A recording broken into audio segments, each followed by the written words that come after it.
I'm sorry. But she does remark how sad she is about Toss. Jan remembers them chasing him when they were little and wanting to join as men. Like when he was just a little fucking tyke. I want to be a soldier. Fuck yeah, buddy.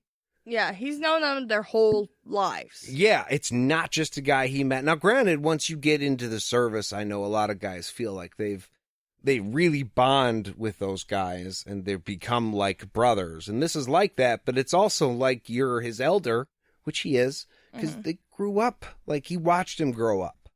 Yeah. They take a moment and then they leave to meet the wolf army. Once they're out there, who do they see but Orsk sitting in front and not letting anybody else near? Fucking Orsk. I knew he was going to pop back up. Well, he doesn't die on screen. Yeah. There was no proof. Yeah. I mean, let's face it, in these books, people can die on screen, like in a very grotesque way, but if it doesn't happen, I mean, it has to have happened for a reason. Yeah. That was not an accident on Goodkind's part. Like, well, I just kind of forgot where he was at. No, he did that for suspense. Yeah, we didn't cut away to him because you wanted us to not know he was coming back, but I fucking knew. I fucking knew. And it's the same thing, like, there's movies and TV shows that do it too. If I don't see the death, I don't believe the death. But then you have to see the death sometimes, and it's really sad. What is also funny about Orsk is we know that he's a real bastard. And he's confessed. That's the only reason why we're like, hey, Orsk is all right. And okay with him being around because he used to be a piece of shit person. But Kahlan, after confessing him, has changed him entirely, which makes this also relevant to the Prin conversation. Right. You know, being a Baneling, I don't think is the same sort of change that overtakes you when you're confessed. But like, Orsk is our buddy now. He's our bestie. Yeah, it's hard because you have no idea how much of him was still in there. Like, we know there's no part of Orsk right there we know anymore. that for sure. Yeah. Yeah. With Prin, we don't know, like, was he in there half the time? Was he not? Was there anything in there trying to fight against the bad things? Or was he just like, well, I might get to fuck some other confessor, rape, whatever. We don't know. No, I mean, we don't. And, that's what makes it easier for us to be like, hey, best friend Orsk, let's go. Fuck yeah. So Kahlan sees him, and she's shocked he's still alive. Like, a whole lot of people died, and she's just waking up like, you made it, and you made it, and you made it. It's a real Dorothy and Oz type moment, but that's good. These are people we like. She tells him that she's safe. Right, because there's a whole bunch of people around and Orsk is real nervous because he doesn't know who might mean her harm. Yeah. So she's like, chill, big buddy. We're okay. You can really help me right now by just sitting down and being quiet. And he just fucking plop.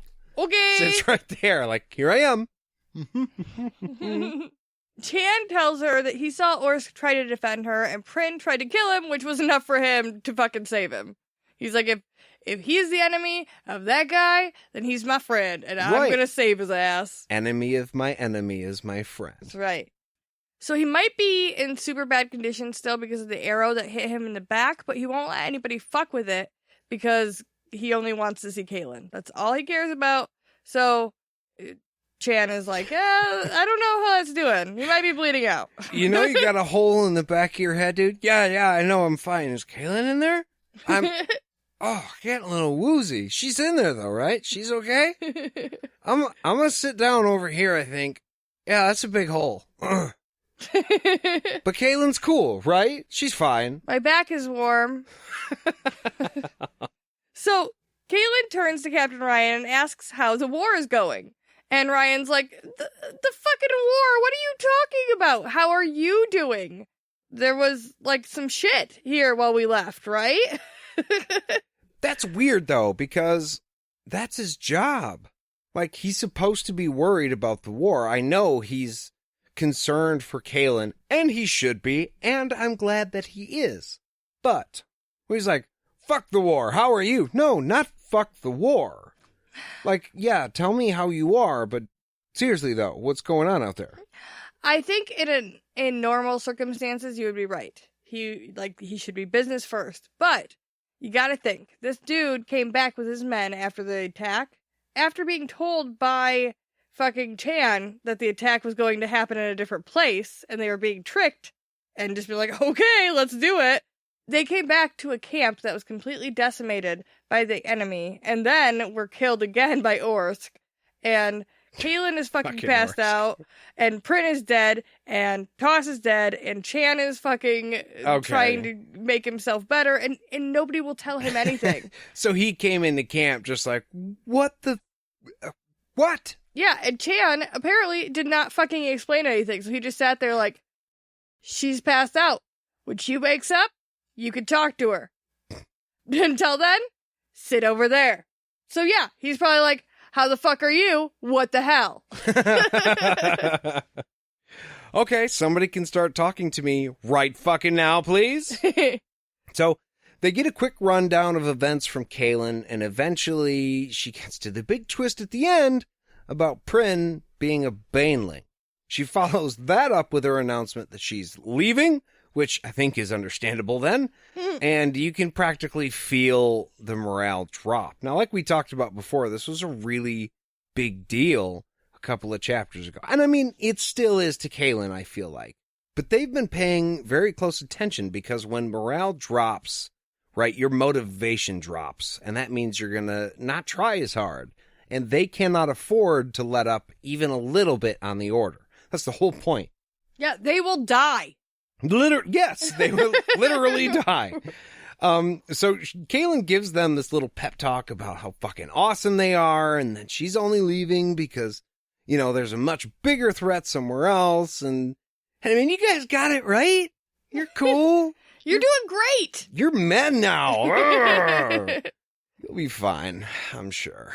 If I thought you couldn't handle it, I wouldn't leave and leave you to handle it. You know? So I'm just going to take off. Bye. It's like the boss man leaving early for lunch or something. Just like, you got it. I'll see you guys. Do I? Do I got it? Do you know that for sure? If so, you could tell me by giving me a raise. Because I'm not that confident, but if you're that confident, yeah, for sure. Raise? Oh, yeah. And by the way, don't become evil shitboxes. It's easy to do when you're killing evil shitboxes. Kind of like what I was talking about earlier. You get lost in it because they're bad and you just want them to... Yeah. But seriously, though, keep fighting for life and freedom and, keep that alive in your hearts. You have to do this. That's not really an option. That's the whole point of this. Kahlan does the right thing. She promises not to forget them. And once all the problems are done, those of you that are left, maybe come see me in the Midlands. We'll honor you or something. You know.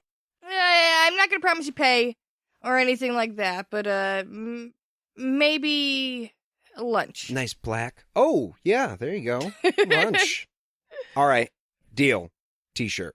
Okay. Sounds good. So, Kahlan asks Ryan to relay her words to the other camps, and I imagine him internally going like, shit, why didn't she tell me at the start? I would have written all of this down. I'm never going to remember all of this. And then giving like a shorter, bastardized version of it to all of them, much like what we just did. Like a real sloppy version of what the hell she said. I mean, with something like that, you want to get the words exactly right because it's a pivotal moment. Yeah. The leader and her men, and it's just like, yes. And the promise of come back and see me once it's done and you'll be honored is huge.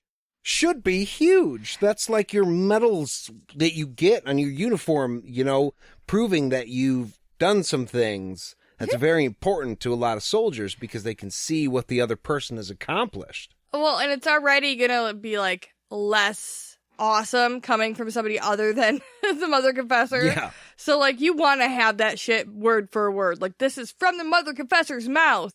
Because otherwise it's just going to be bad. Like, hey guys. So Kahlan left and she had to take off and she said you guys were awesome though and shit, what else? She's going to give you a ribbon or something. I think. I guess maybe if we make it. We'll see. Well, we're going to take a short break, and we'll be back right after this.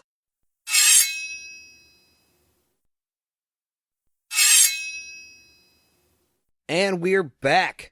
So, as promised, Kahlan presents Captain Ryan with the sword that King Wyborn and now the Mother Confessor herself have used. And he gives it the reverence it deserves. He holds it up like it's the crown. Yeah.